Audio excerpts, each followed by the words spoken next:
All right, let's go ahead and get started. I see we're 1 minute past the top of the hour. Welcome everybody. My name's Drew Wolf, and I work with the Minnesota Hospital Association's Endorsed Business Partner Program. And roughly what that is we seek out companies who we think can help out our hospitals and make them stronger and better and focus more on patient care. And today's topic, I think, really speaks to that in a couple of different ways. And we have one of our endorsed business partners, ScaledData, currently rebranding here to Scaled Health. And their CEO, Chad Schmidt, here is going to talk a little bit about USAC grants and how we can tap into that pool of dollars and effectively fund our hospitals in a more meaningful way. So I'll go ahead and I'll say just real quickly a few housekeeping things. We do love question and answer, so I will get the chat up and running here in just a second. But if you have questions, feel free to use the Q&A or the chat session. We'll get that up and running. Afterwards, we will share the slide deck with you, so feel free to take notes, but it's coming back your way when you get a lovely thank you note from Chad and I for attending and registering for today's session. So we'll go to the bottom of the hour today, and after that, if you want to reach out to Chad, we'll provide more information on how to continue down that process. So I'll step away, and Chad, I'll give you the floor. It's all you. Yeah, thanks, Drew. Appreciate it. Thanks for getting this together. Giving us the opportunity to share some of this information with the membership here. I think it's important. Hopefully, you come away with this having a little bit greater understanding. Although I will disclaim it and say our organization is not a grant writing organization, nor are we affiliated with USAC or any of that in any way, shape, or form. We're simply an organization that's utilized these funds through our customer base. So giving you some context to how all that works. As Drew said, my name is Chad Schmidt. I am the CEO of ScaledData Health, rebranding to Scaled Health. Very excited about that. I'm the Leadership Advisory Council Chair, so I lead all of our CIOs, all of our virtual fractional CIOs, all of our leadership teams. And I'm a very big advocate for advancing technology in rural healthcare. For today, because we only have 30 minutes, 26 minutes now, and I want to really focus on a component of the USAC that I think's either misunderstood or unknown to a lot of organizations. So I'm not going to spend a ton of time digging deep into the USAC program itself. I'll give a brief education on what it is. I'll talk about the expanded scope that we see within the grant program, give you some contextual examples. We'll talk a little bit about technical debt and some other things, and then do some Q&A. The one thing I do want to say is that our organization, everything we do is through what we call through the executive lens. So we look at everything very strategically.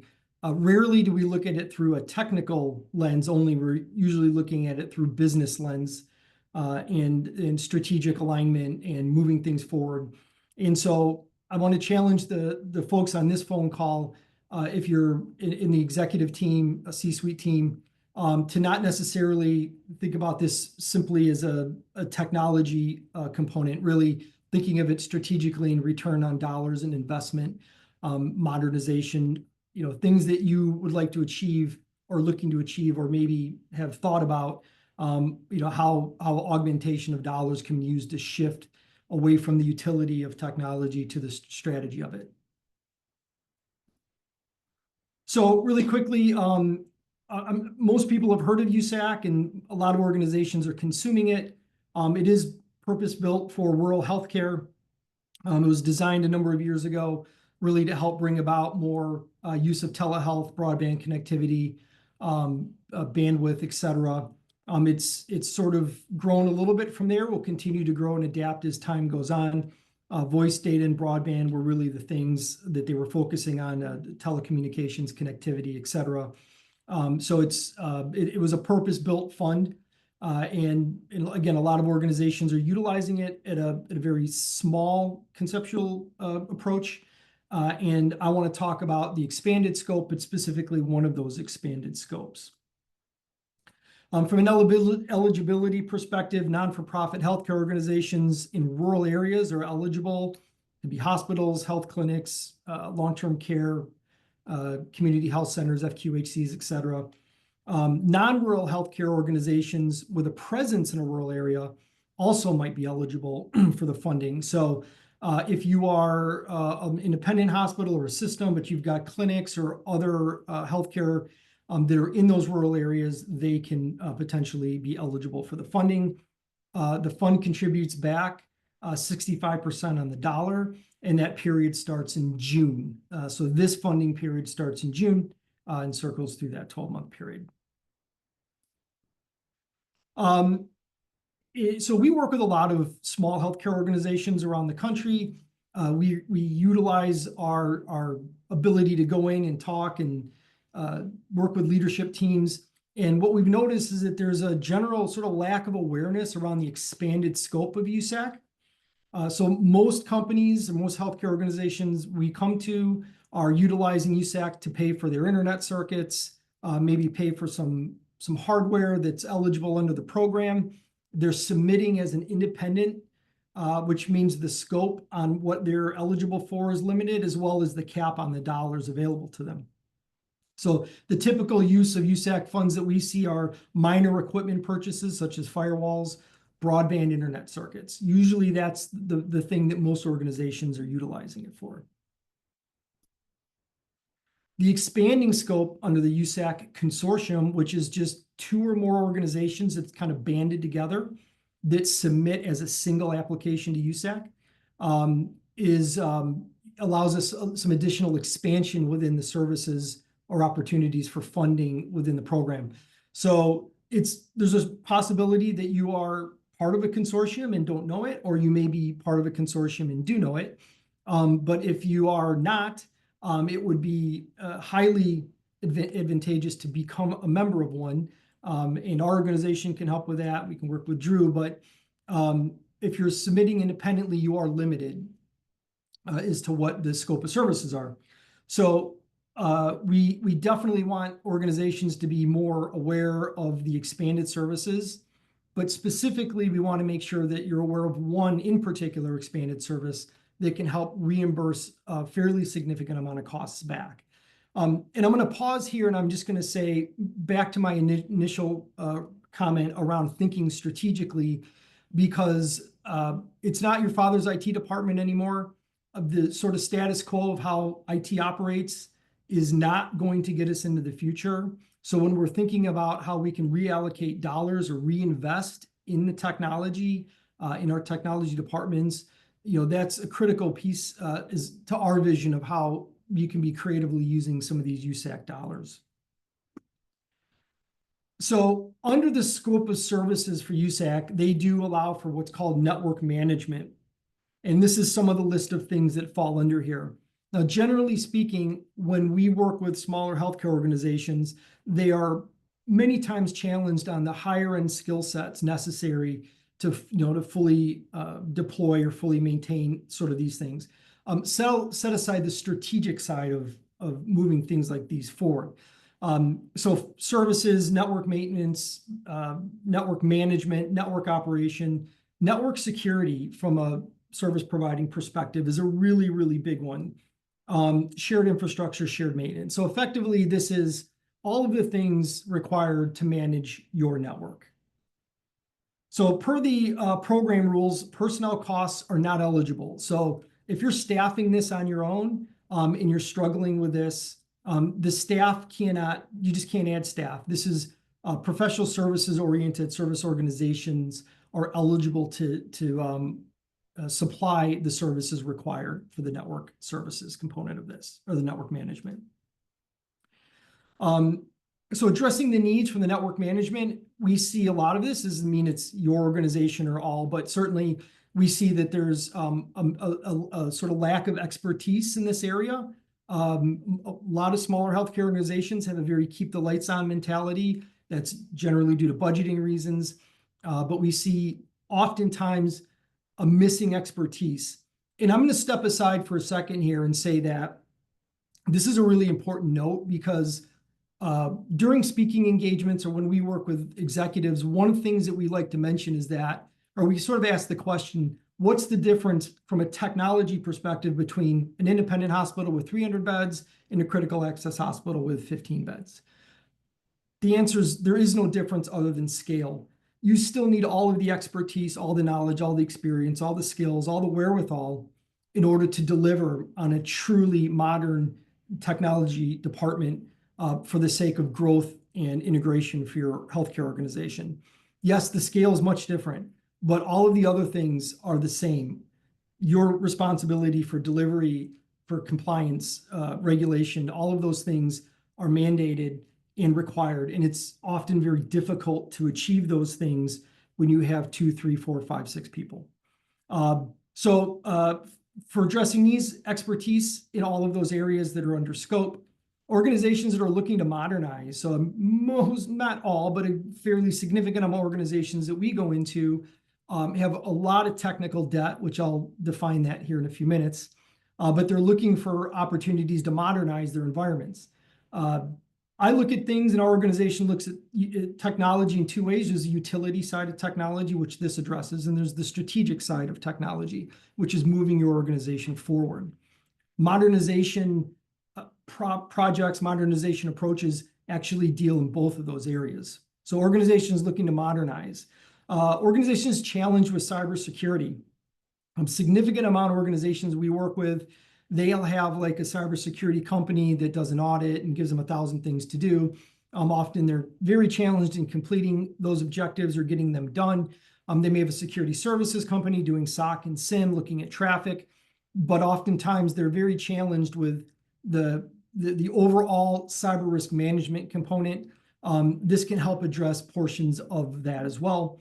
Organizations looking to recoup costs on services. And I will put a comma in there and say to reinvest. So if you're looking to recoup some dollars back towards something, knowing that you still need to meet those objectives, but how do I reinvest that? Where do I reinvest those dollars that I potentially can get back on? And then, of course, obviously, all of the above.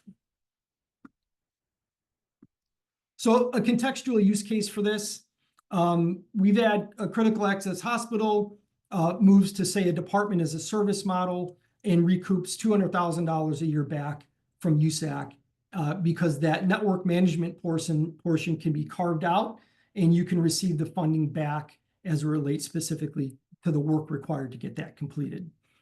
We've had rural hospitals move to a network management level service and get $225,000 back.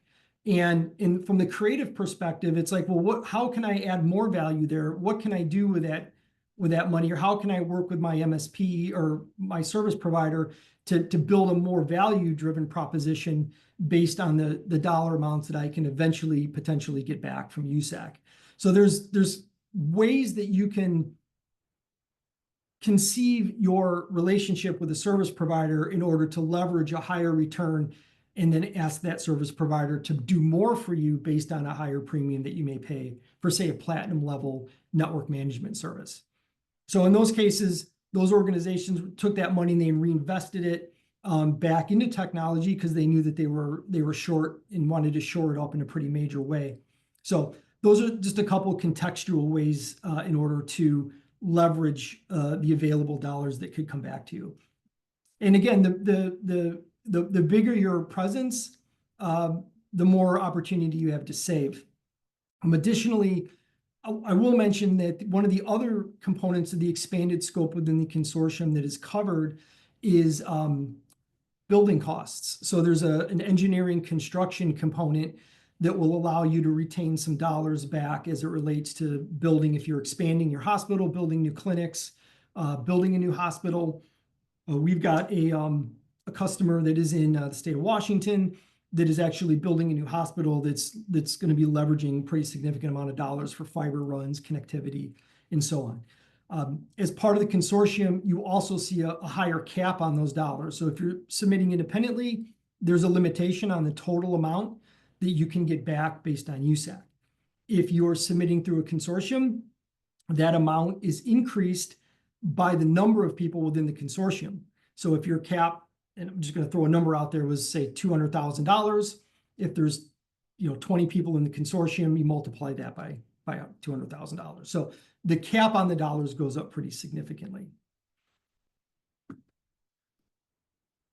And so again, I mean, the idea here is to talk through the expanded scope, what's available to you, but also finding creative ways to bring value out of the eligible reimbursement that you can get.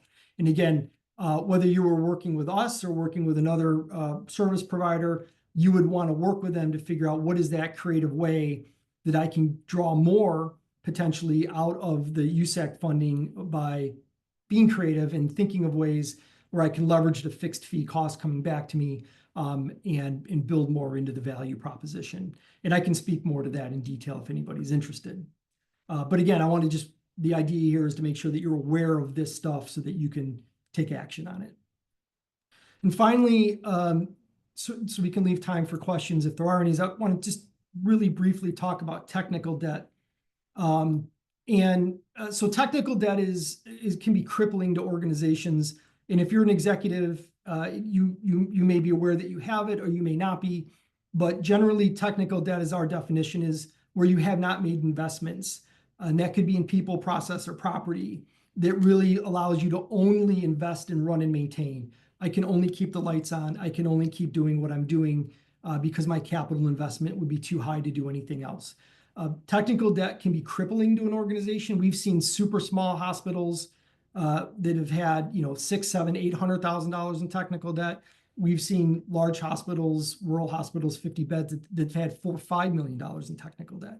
And so this is something that we want to avoid pretty heavily. I think that as it relates to the utility side of technology, using the network management portion of the USAC funding is a really nice way to help augment some of those potential costs that may come down the road. And so that's it. Short presentation because it's a short time frame, and we definitely wanted to leave some time for questions if there are any. So I will turn it back over to you, Drew, and see if there's any questions out there. Yes, I think I did get the chat working now, so feel free, folks, if you would like to use that, it should come our way, or the Q&A feature was working, so feel free to shoot in any questions that go along. So I think you had some really good examples, Chad, throughout of what can happen once this USAC grant funding is tapped into. And I think there's a lot of different dollar amounts. If I'm an IT person on this call right now, is there a number I should have in mind, or is there a calculation that I should have in mind for, how big could this be, or what is the opportunity here versus what I have today? Yeah, if I'm an IT person, a manager, director, responsible for the technology piece of it, I would certainly want to understand how something like this can augment the work that I need to do, right? So what am I not getting done that I could be getting done potentially that would help shore up the gaps that exist? And I've never been to an organization that doesn't have gaps. And that's the biggest hospital systems in the country, right? Everybody's got gaps. And so how can I utilize something like this? How can I think about what this would take off my plate, or what would it take off my team, where they would be able to reinvest that time into something that would, help drive projects forward, move the organization forward, or help bring the organization up from some of those missing things that are there. There really isn't a dollar amount that you need to target. I mean, it really comes down to what is it going to cost in order to do that network management? What's a third party's cost going to be to do it? How big is my organization? And how much money would I get back on that 65% return? So I would think of it, that's why I mentioned earlier, think of it strategically rather than any other way, because from a strategic lens, you're going to be able to identify more areas where the value in the program exists, rather than just trying to identify a specific dollar amount that I'm trying to get back. Sure. Can you flesh out a little bit the timeline piece? At one point, you had mentioned kind of this June to June time frame, and we're sitting here in February, and that feels like it's enough time, but there's different steps that are involved with, seeking out this funding, filling out the forms, or whatever goes with that process. Can you walk us through a little bit more about what that part looks like, and when people really should put the pedal to the metal to make sure they make any deadlines? Yeah. I mean, you should be thinking about it all year through. Obviously, it's a government program, and there's limitations in the government's ability to process requests. If you're already part of a consortium and or already submitting, you're in a better position. If you've never used the program before, there's some requirements for getting set up and getting in the system, et cetera. It is time sensitive. Like we're encroaching on the time now where it's sort of getting too late for the 2025 season. So if you're considering this, it's something that needs to get done very soon to meet the funding cycle for 25-26. If you're already a member of a consortium and or you are already submitting, then the opportunity probably still exists to get the submissions in. And I will also say that the 6 of the last 7 years, the government has granted an extension on those submissions. So it's usually they do meet the requirements, even if you're submitting in February, like this month. They usually have an extension period for it. I believe also that, and I'm not certain of this, but I believe at least in the last 5 years, they have not hit the funding quota. So there's always money left on the table that's available out there. So it's usually just more time constraint component in terms of getting them submitted. There's also a strong likelihood that if you are doing USAC grants currently, to whatever extent they are, you're already working with a group that does the grant submission for you. And they would be able to provide more details on what additional paperwork or what additional components are necessary to get you into a consortium. Okay, so taking a different set of shoes here, if I'm not an IT person, what if I'm a CFO on a call and I think maybe my predecessor signed up for this, or I'm not sure if I'm in a consortium or if I'm a standalone or how it's being handled today. Best next steps for somebody just seeking out where do I sit right now? Yeah, you can reach out to us. We're happy to do that research for you.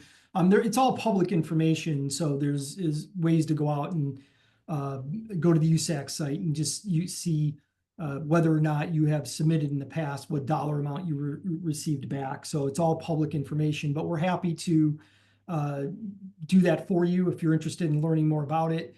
We also have a number of groups that we work with that we can recommend to you that can bring you into a consortium if the group that you're working with or you're not working with one doesn't do it. So we're happy to do that. I think the key is working with an organization that has a high level of success in these submissions to ensure a higher degree of return. So if your grant team's never done it before or is just trying to get into it, it might be better to start with somebody who has a higher success rate in getting those things through to the finish line.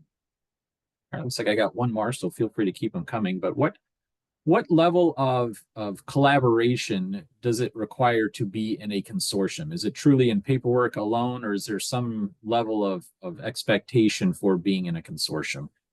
Yeah, so the consortium anchors, whoever owns the consortium, has to be a non-for-profit organization. So as an example, there are non-for-profit healthcare collaboratives that are the anchors for a consortium. And really the bulk of the work is done by them. So your grant writing team, if that's in-house or external, they generally handle most of the work. Us as a service provider, we have to supply the invoices, we have to supply the breakdown, we have to supply any of the audit materials. So most of the work honestly happens between the provider and the anchor of the consortium who is submitting the grant. So there's a very low lift from my understanding for the sites. It's more of a lift for the providers and the submitter. Sure. And are you able to help connect that consortium piece? Because I know you're not the nonprofit who does that piece of it, but I'm assuming you have a way to connect people to the right anchor. We do, yeah. We have a number of groups that we work with that can help bring an organization into a consortium and then manage any of the components that are necessary for submission. Absolutely, it's not a very difficult process like any grant. There's work involved, but again, if anybody needs help with that or isn't sure, or whatever, feel free to reach out to me, and I'm happy to broker that with you. Perfect. Looks like we've exhausted most of the questions. We have a couple minutes, Chad. I don't know if you have any final thoughts or any examples or anything that would be good to resonate with people before we sign off here. Yeah, no, just like I said, I think from a technology strategy perspective, I always, when we were talking with leadership teams, the executive level, trying to think more strategically about this. then, oh, I can, how can I just save $100,000? Like, how is that money going to change the way that you're utilizing either technology or some other investment that you want to make? These things are very great use cases for jump-starting modernization projects. Ensuring, I said earlier, it's not your father's IT department anymore, and it really isn't, and it can't be treated that way. The status quo is not going to work 3-5 years from now, when we're absolutely consuming technology for care in a totally different way. So want to be prepped, want to be ready, want to be strategic, and programs like this just can help augment those costs a little bit to help get us towards the finish line. No, it sounds good. I don't know that I've ever heard a hospital say I have too much budget for IT things. So definitely something we hope our membership can take advantage of. Take advantage of Chad and Scaled's expertise here, so that we can make sure that we're fully funding our hospitals to the best of our ability to really ultimately look at patient care and make sure we're doing that in a really strong way. So once again, I'll send out the slide deck for today's session, including contacting information here by end of day. So if you'd like to take next steps with Chad and Scaled Health, we certainly can do that. But thank you, Chad. Appreciate your time today. And thank you, everybody, for joining us on this Endorsed Expert webinar series. Thanks, everyone. Thanks, Drew. Appreciate it. Yep. Bye now.